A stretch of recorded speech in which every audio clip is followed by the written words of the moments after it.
Good morning to all of you. So today in our class we are going to start your welding of the rail. So before classes we study about what are your rail joints and what are their types. So now we discuss about what is your welding. So first of all, welding means what?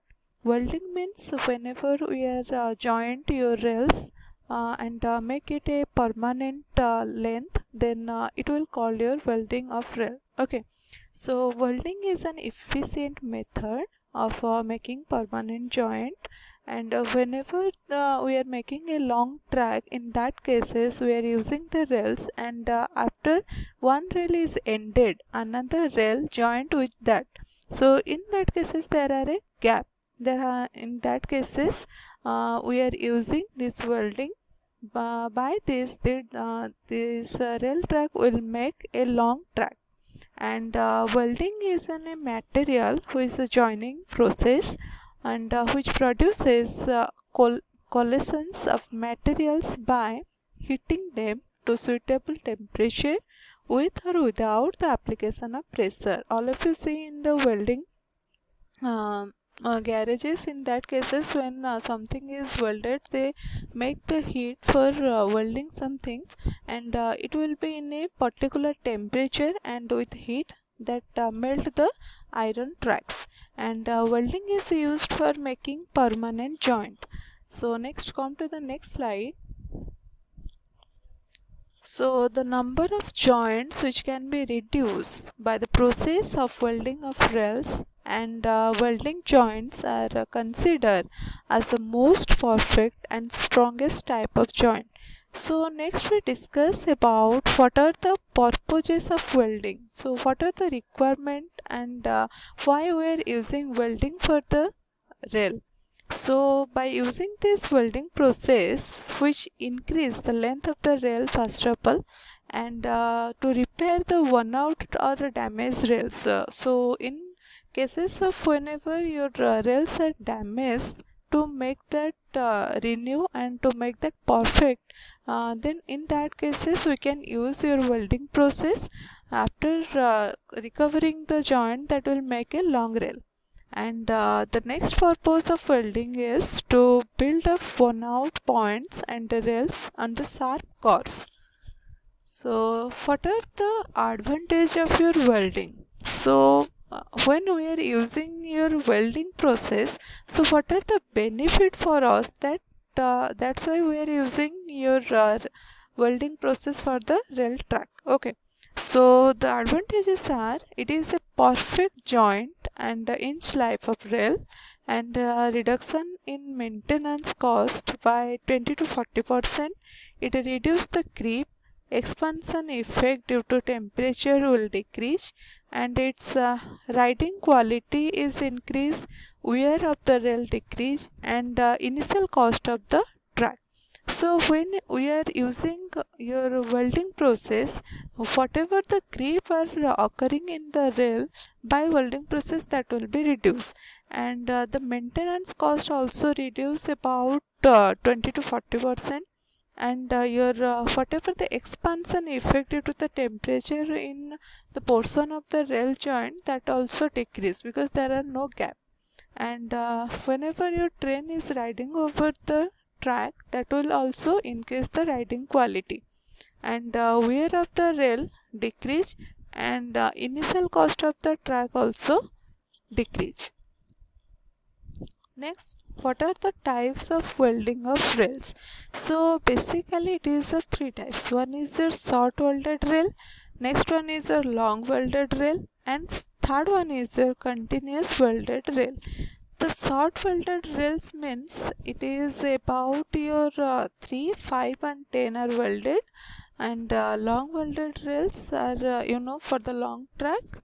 And next we discuss about the next term is your slipper. Okay, so first of all we know about what is slipper. All of you see in the rail track there are providing a concrete slab, okay, which is placed on the track, and over that the rails are fixed, that which is support the load and which transfer the load of the train to the ground. basically. And sleeper is a part of your railway track.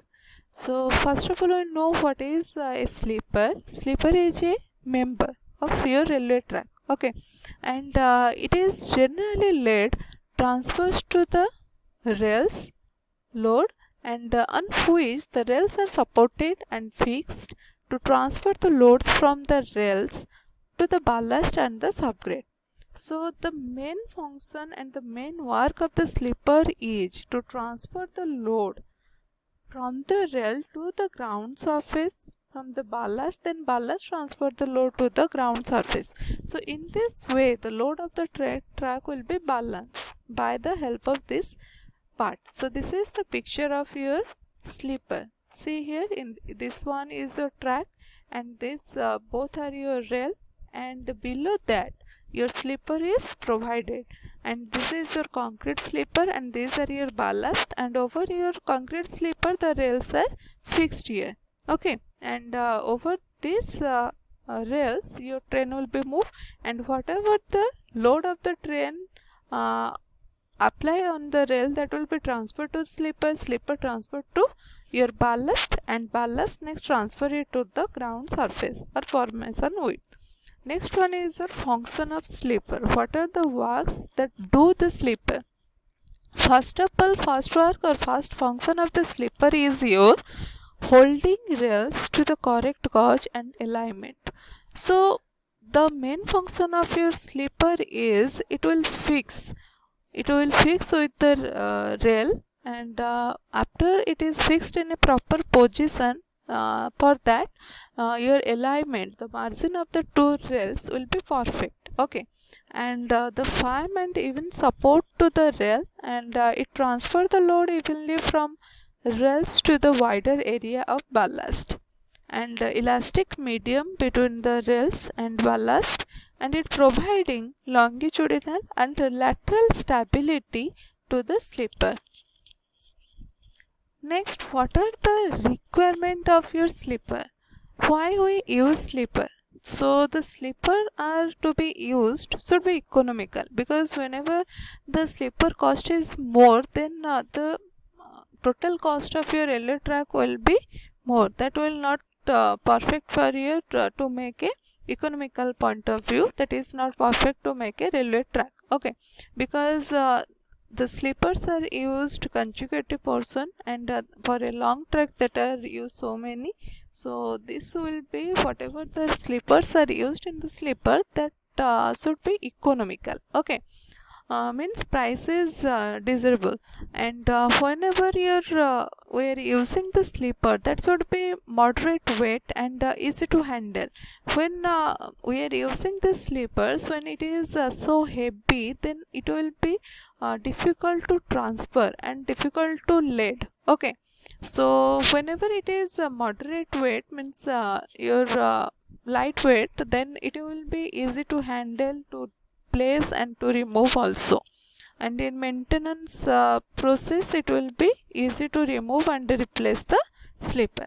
Next one is fixing and removing of fastening should be easy.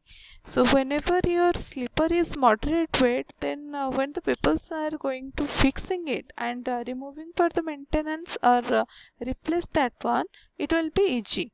And when sufficient bearing area also available, or it is suitable, and it will be also easy maintenance and gauge adjustment, because when gauge adjustment is not proper, then the alignment also not proper in the track. Next one is your track circuiting must be possible, and able to resist shocks and vibrations. So whatever the sleepers we are using, if that one is not capable to resist your track circuit, then that will make accident or so many difficult for the rail. So that's why the whatever the sleepers we are using, that should must be your resist of track circuiting, and it will be able to resist shocks and vibrations also, because whenever the train moving in a high speed, okay, then it will be able to resist the vibration and able to resist the shock. after that it will make a perfect riding for the train. Okay, and next we discuss about what are the types of your slipper. Okay, so it is basically four type. One is your wooden slipper, steel slipper, and cast iron and concrete slipper. So about this we will discuss in our next class. Thank you.